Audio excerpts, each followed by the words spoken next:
Hello, in this video we're going to be looking at pigments part 2, so let's not waste any of your time. Let's get right to it.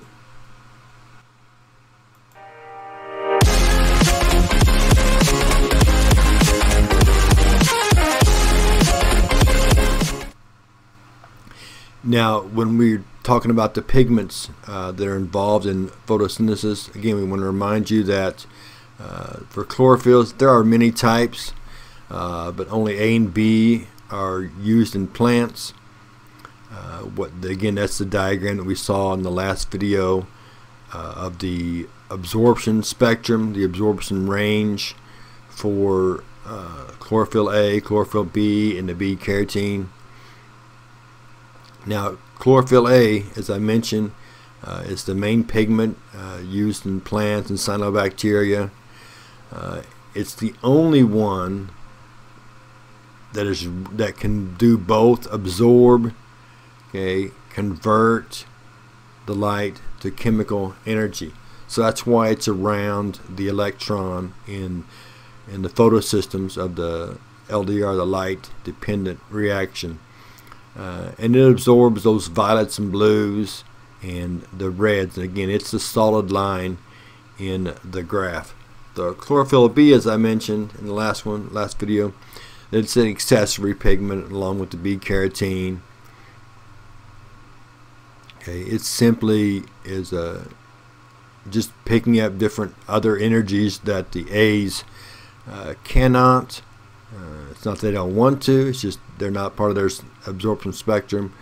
The B absorption spectrum is, again, as I mentioned, on the left side of the graph. It's just inside of that.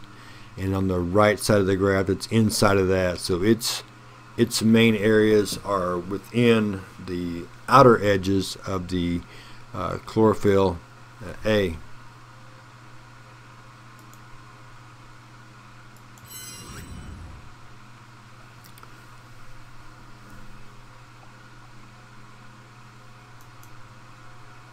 Now, when we're talking about the carotids, they're pretty complex molecules, as you can see in the diagram over there.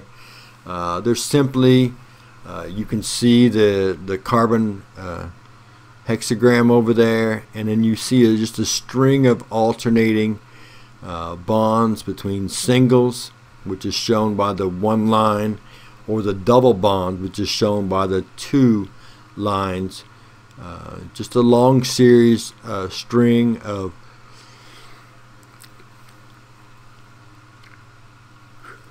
those bonds. But carotenes, again, super important for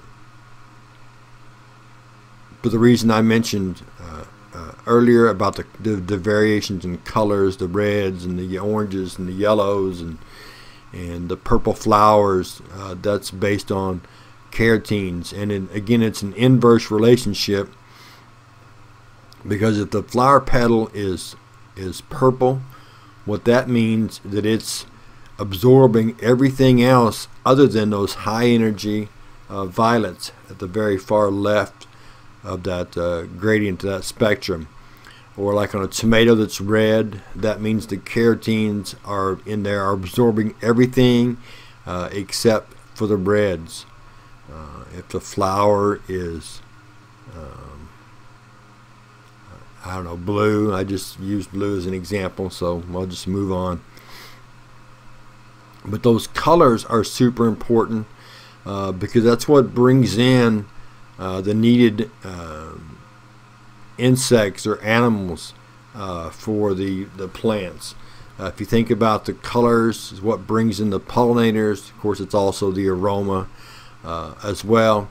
But bringing in those pollinators to get that process started of developing a new fruit, new seeds, and of course the fruit dispersers, which is a fancy way of saying an animal will come in and eat the fruit and therefore digest the seed, and then of course at a later time, not to be too graphic, but eventually the seed is put back on the ground with a nice little fertilizer to start that growth, start that development process. If you think about a horse that comes along and eats an apple, and it'll digest the apple, but the seeds, no.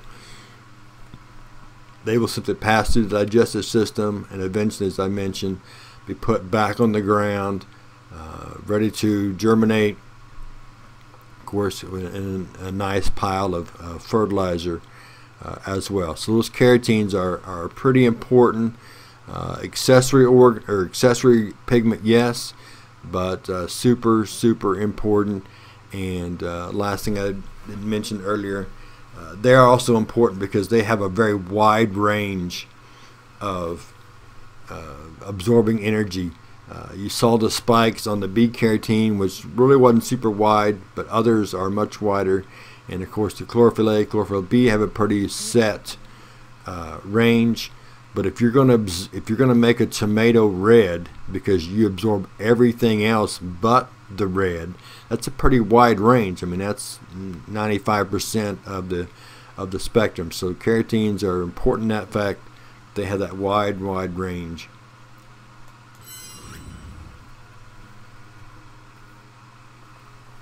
Alright, so that was our video over pigments, part 2. When we come back together next time, we're going to start looking at the structures of the LDR, the light dependent reaction, and the Calvin cycle. So we'll see you then.